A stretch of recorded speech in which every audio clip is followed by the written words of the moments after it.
Greetings, beloved human family and co-creators. I am that I am, Gilles Mancillon, and I'm coming to you very briefly today to speak of calibration, how to calibrate our energy in order to be efficient in our minister towards the others when we seek to express our spiritual reality and light.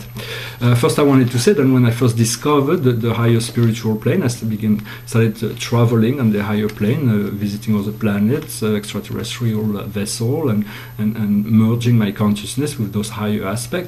I was very enthusiastic, and I wanted to express that to everyone that I came across. Of course, at the time, it was in the early 90s, everybody thought I was completely insane, and they did not take it, but as an artist, they kind of let it go, and they were not like hold it against me, so to speak. So I was just had a vivid imagination. But nevertheless, I hope that those communication I had with them still had some positive effect on them now. And so it is important to know that it is always better to do too much than not enough, yet it is also important to calibrate and not to blind people with light, to just offer whatever they're ready to receive, not to... so that they don't feel like that, because if you give them too much, they will reject it. So keep your sight on the goal. Whether it is in business or in romance or in seeking spiritual enlightenment, just keep your sight on what you wish to achieve, and stick to the program. That whatever your heart tells you that is appropriate, just go for it, and most of the time it's good to be direct, to let people know what you want. Sometimes it goes and sometimes it breaks, but at least you have been clear and sincere and honest in relationship to what you want. In terms of spiritual paths, for those who are seeking the spiritual path, where do we look for that? The spiritual path is below our feet. It is every day. We are moving through our spiritual path to understand that from a spiritual point of view, all that is matter is spirit. Because spirit matter originate from spirit and eventually will return to spirit. Yet in a material mind, not everything that is part of the material mind is spiritual. There is the gross and heavy energy, and there is the spiritual. The spirit is more light and ethereal kind of energy. So every day we are learning to improve ourselves, to work on our courage, our compassion, and our lucidity. Those things cannot be learned in books. If you wanna learn compassion, you have to practice it. To do good for others without expectation of anything to be returned to you. If you want to learn lucidity, you cannot learn it in book. You have meditation you have to practice meditation in order to get that light, that lucidity. There is no other way to go about it, and the only way to manifest your courage is through the practice and of the perfection of your character, the improvement of your habits, the working on your weaknesses, the making bigger your strengths. And it's always better to be too generous than not enough. But then, so you say, well, I don't have much to give, but you give what you have, and then more comes to you. Of course, if there is disbalance and you're giving too much into a situation, the karma will come to show you. But as a rule of thumb, it's better to be too generous than not enough. And eventually, if we choose to do the Father's will, to do the will of God, then we are already on our path to spiritual ascension towards paradise. What does choosing the will of God means? It is working, it is thinking and acting for the highest good of all. It is the choice of unconditional love. It is the choice of lucidity, of wisdom, of happiness, of freedom, of success, prosperity, abundance, and fulfillment. For each day is an opportunity to perfect ourselves. There is a great archangel that I'm working with. His name is Metatron. He has clearly is a wonderful teacher, but he has made it clear that we cannot expect to master unconditional love from one day to the next. It is a complex science that you develop understanding little by little, day after day, because conditional love does not work. Conditional love is always there is always deception, there is always sadness, there is always fear, there is always separation. that attach within that, and so suffering will always be associated with conditional love. But unconditional love means being able to love without condition, by definition. And so when you think of someone, it's from a spiritual point of view, whatever you think, it is like your spirit is sending an email to another spirit.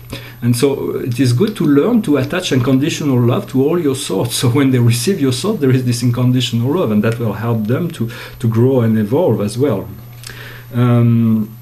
So what I also wanted to say is that you basically what you do want to understand is that we are all one, we are unique and different, so we all live within our own reality, but we are all connected to the one that is all, and so everybody is just a different version of you. Master Jesus came and said that what you do to the smallest being, you do to me. And so what he meant by that is that when you do something to one person, it is like what you were doing it to everybody else. And so I also wanted to say that I had an opportunity to go into Catholic Church, and I saw that there is a great deal of idolatry of Jesus. He doesn't wish to be idealized or to be worshipped. He is a brother. He is a teacher. He is a great Lord, an ascended master, a friend. He is a great powerful force, a great teacher. Call on him. He will come to help you, but know that you are just as divine as he is, and you have to consider him and all the other ascended master as equal to you. That is the only base that you will get a true communication going. And so it is important to understand that if you wish to communicate with the higher realm, it's not to be submissive or to of course you have to respect the fact that other beings have from the higher planes have more consciousness, more enlightenment, more lucidity than you have. So you place yourself in a position to receive their love and light. I also wanted to say, if you wish to begin to start communicating with other dimensions, there is a great powerful spirit. It's the Archangel Michael. Of course, all archangels, if you feel more comfortable in calling other archangels. But when you think of Archangel Michael, he will automatically respond. He will know you're thinking of him, and he will come. One of his angels will come to you immediately. That will create a link within your consciousness, and he will serve you in whichever way is appropriate. So do not develop this connection. All the spirits are here to help you. They all want to work with you. And finally, I wanted to say that archangels are wonderful teachers. They are marvelous beings. They have been created on high. They are celestial beings, but they have this unique quality of being able to go all the way down to our level in order to teach us. You can go all the way down to the fourth dimension in order to communicate with us. And so, because there are higher spirits that are just so high in spirit that the physical matter is just too far away for them to even begin to think of communicating on that level. But archangels are very involved with our spiritual evolution, so do call on them. They are good friends and great teachers. So Archangel Michael explained that each universe is created unique and with unique laws, and our own universe is a magnetic universe of dark matter that was created with a single point of light. And from that single point of light, the pendulum of duality was swing between dark and light, between good and bad, between high and low. Not so much between good and bad, but between all the opposite and polarities. And then some people took over the control of that matrix and sent it all way too high and created like way too much polarity, and so that created a lot of confusion. So your mission, if you wish to accept it, is to stop the pendulum of duality within yourself and then stop it within others as well. So from there you will connect with the pillar of light, and you can connect. You can make the pillar of light. You can help others sense their own pillar of light. So it is important to stop that pendulum of duality and to connect to the vertical axis of reality, and that's where you will find all of that which you are looking for. Well, I hope this message was interesting for you. I wish you a wonderful day. I thank you for your presence, for subscribing, for sharing. And I hope this month of March will be a powerful catalyst for you to prepare yourself for the coming springs, where there will be new level of creativity and passion to be expressed. I wish you a good day. I'll talk to you later. Namaste.